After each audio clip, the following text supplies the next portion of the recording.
Hey everyone, how's it going? We are driving home from the PlayStation E3 press conference. You probably show them the road. That's probably much more interesting than my face. No. Okay, thanks. I'm not in control of the camera, as you can see. So this was our first time that we went to the PlayStation E3 press conference, and this is our third year in a row going to the E3 press conferences, excuse me.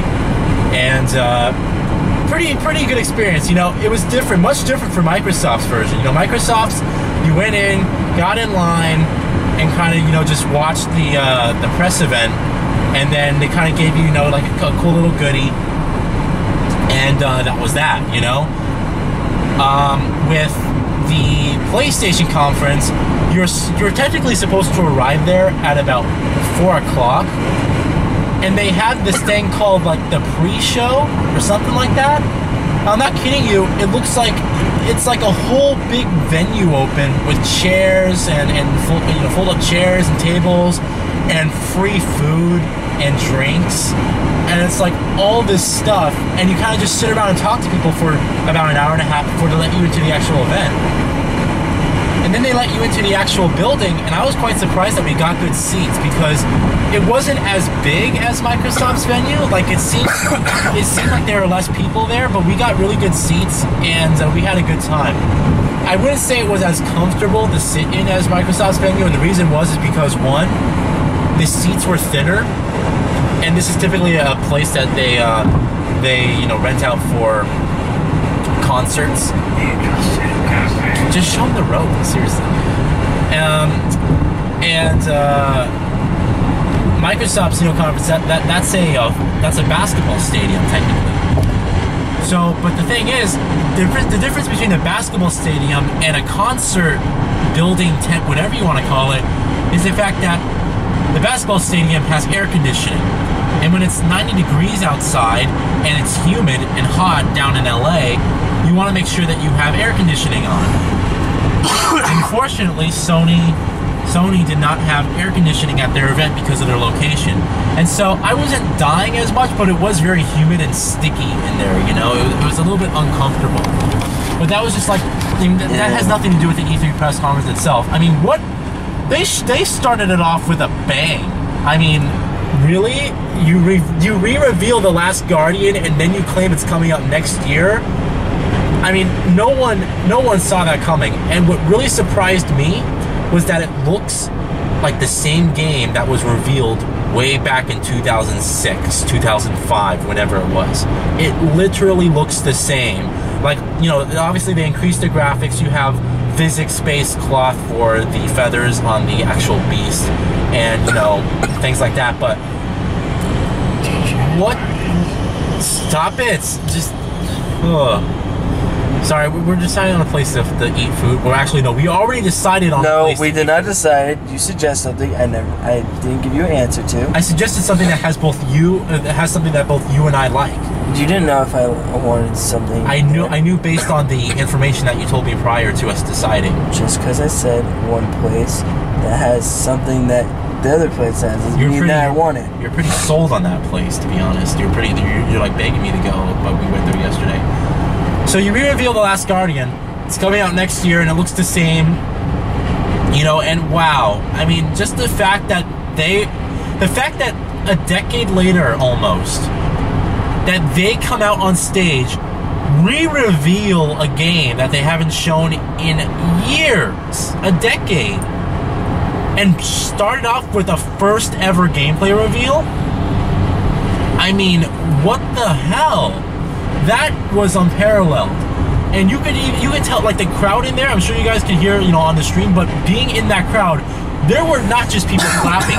People were standing up out of their chairs and clapping, and it was absolutely incredible. People, like, just couldn't believe that they were seeing this game.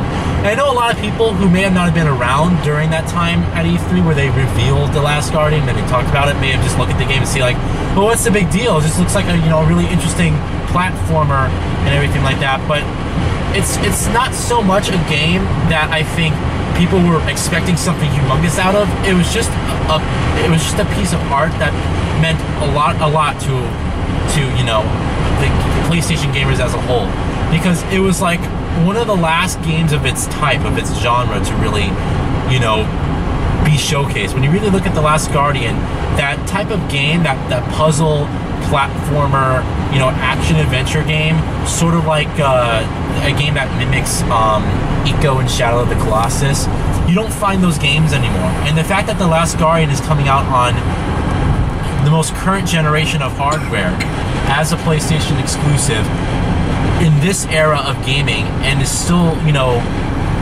still having the reception that it has, is just phenomenal. So Last Guardian is coming next year. Ignore the GPS. No, let's do it. And the fact that Last Guardian is coming next year is just phenomenal. I think everyone who owns a PS4, I'd be surprised if they actually don't play the game. Because people are gonna buy the game just based off of the hype and history. People are just gonna buy the game for that you know, reason alone. So that was fantastic. They also I'm trying to remember because I didn't write things down, right? They also talked about, what was that? Oh, the Guerrilla Games, this new IP. It was called Project Horizon from the start. We got the official title. It's called Horizon. Pretty good name. And it's interesting. It's third person now, so it's much different from the Killzone series. It's bright and vibrant and very, very colorful, and still science fiction, but with like a fantasy element almost in place. It takes place in the far distant future, where, you know, we basically built these humongous skyscrapers. There was a massive blackout, and because of the blackout, because we didn't have our technology with us, the world, the Earth, started reclaiming the land and started, you know, repopulating itself with plants and everything, and basically just reversed time to the point where, you know, it looks like the first, the Earth looks like Enslaved. If you actually play Enslaved, Odyssey to the West, great game. It looks very similar to that. It's pretty much like, you know, the same type of style, art style, but with robots, actually kind of like Enslaved. So it's basically Enslaved, but more tactical in a sense, and more story-driven. Enslaved was story-driven, never mind. I'm trying to refrain from calling it Enslaved 1.5, but it has a lot of elements from Enslaved, Odyssey to the West. So they showed that. Jake? Yeah? Anything you recognize that they, or you remember that they showed that was like big? What? Shimao or something? What's it called? Shinura? No, that thing they wanted to kickstart. Shimu? I can't pronounce it. Yeah, it's not Shim. There's no M. Oh, there's no M? Shinura or Shinara. I don't know. I was trying to remember off the top of my head what it was called. Again, it's apparently a popular series. I never played it, but a lot of people were, again, going crazy for that. The biggest thing by far that everyone went crazy for was the Final Fantasy VII official remake. I mean, not an HD remaster. This has been completely redone, built from the ground up for next generation hardware. Final Fantasy VII, and everyone in the auditorium was screaming. So it was absolutely crazy, you know. And then Sony talked about the Project Morpheus. And again, I said this last time, and I'll say it again. Microsoft HoloLens is much more interesting to me than Project Morpheus. Project Morpheus is just a cool VR experience, but HoloLens really has the potential to add an amount of depth to the actual world that you're living in, instead of trying to transport you to a completely different world, more so. So Project Morpheus is Project Morpheus. It's coming out next year, the first half of 2016, they said. Call of Duty Black Ops 3. Again, Sony stole the marketing deal from Microsoft, and that was hilarious, because I was thinking to myself, like, why aren't we seeing Call of Duty Black Ops 3 at the Microsoft event? Well, the rumors are true. PlayStation and Activision have now signed an exclusive marketing deal regarding Black Ops 3, and that means that from every Call of Duty, starting from Black Ops 3, PlayStation will get the exclusive content. it's just crazy to think that ever since Call of Duty 4, Xbox has had exclusive content regarding Call of Duty franchise. Ever since Call of Duty 4, since 2007, Microsoft has had this deal, and 8 years later, their contract finally ends, I guess, and Sony gets it. And I'm just thinking to myself, like, I feel bad for Microsoft almost because they don't have Call of Duty and they don't have Battlefront. They don't have any of the popular FPSs, you know, the big ones that are coming out this holiday. You know, you have the Halos as far as the exclusives goes, but I'm talking about third-party games, you know. Rainbow Six Siege is different, but yeah, I was really surprised by that. And then the place, and then they ended it, of course, with Uncharted 4. They didn't even say it was Uncharted 4. They're like, you know what it is. We're gonna end it with, you know, that game. We finally got to see how Sully looks on the next generation of the PlayStation 4. You know, we finally got to see how the character models for Sully look. And I have to say that the graphics look like they've improved pretty well since the first gameplay that we saw at the PlayStation E3 experience. You know. It looks really well, and Sully looks great. You know, he looks, just the characters are being brought to life on screen, and it's just really, really well done. So I really think the gameplay looks great. Shooting mechanics are back, destructible environments and physics like out the ass, honestly. And then what else? Uncharted 4 had a driving section, which I didn't even. No Uncharted has had driving before, so it's crazy to think, you know, it looked fun, it looked crazy. It wasn't just like an on-rails thing either. You were actually driving through this city, this fully realized city, and I'm wondering to myself, I'm like, well, if that wasn't a scripted event, could you actually get out of the Jeep and explore at any point that you wanted throughout that big city? Because that just looked incredible, so.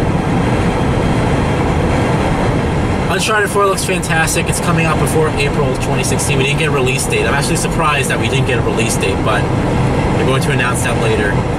And then we got some Battlefront gameplay of the single player, not single player, but the cooperative kind of, you know, missions that you can play by yourself.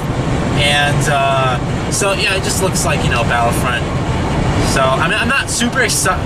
I'm not like super pumped for it because, you know, I like Star Wars. I'm not a Star Wars fanboy, and Battlefront looks like a lot of fun, but I'm not going crazy over it, you know? I mean, it's an FPS. When it comes down to it, it's an FPS, and it's probably going to be really freaking awesome, but it's an FPS, so. Jacob, what did you think? Anything you want to add regarding The Last Guardian, Uncharted 4, Battlefront? You don't want to say anything? Are you sleeping? Again? Well, you know, I only had 2 hours of sleep within the 24 hours. Yeah. Actually, within the 36 hours. No, you're at work, and then you slept at my house for a little bit before you left, so. Alright, well, I'll just end it here. I really enjoyed the PlayStation conference, although it was hot and humid inside the auditorium itself. They did show a lot of great content, and I'm really looking forward to Uncharted 4, Battlefront, Horizon looks really fun. The Last Guardian, just to see that back in the first game. They opened it with that, and that's what blew my mind. It's like, you'd think that that'd be something that you end it with. No, they opened their conference with that. So, it's absolutely fantastic. Both Microsoft and Sony did a fantastic job. I'm not going to say which one is better, because there's still other press conferences. But, yeah, this concludes our E3 Day 2 coverage. Had a lot of fun. A lot of great press conferences, and enjoyed the hell out of them. So, alright, you guys have a good one. I'll see you guys tomorrow for Square Enix, and I'll be attending the PC Gaming Show by myself, unfortunately, but that's how it's going to go. Can't wait for Kingdom Hearts. Jacob can't wait for Kingdom. Maybe they'll show it at the Square Enix conference tomorrow. I don't know. They are. So, alright, have a good one, guys. Talk to you later.